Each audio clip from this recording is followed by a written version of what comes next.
how to download NBA 2K25 on your Android.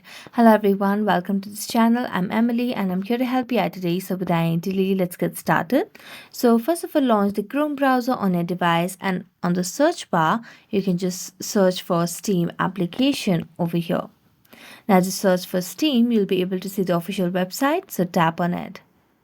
So make sure that you're logged into your account over here.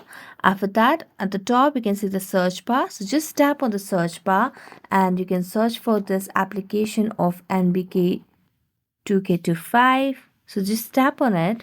And as you tap on it, you can see the game over here. Now scroll down, and as you scroll down, you can see different options on how you can buy different versions of the game over here. There are different versions with different ratings and different cost, so you can just tap on add to cart, whichever is more convenient for you, and then you can pay the certain amount and use this game and enjoy this game in your device. So thank you so much for watching this video. See you next time.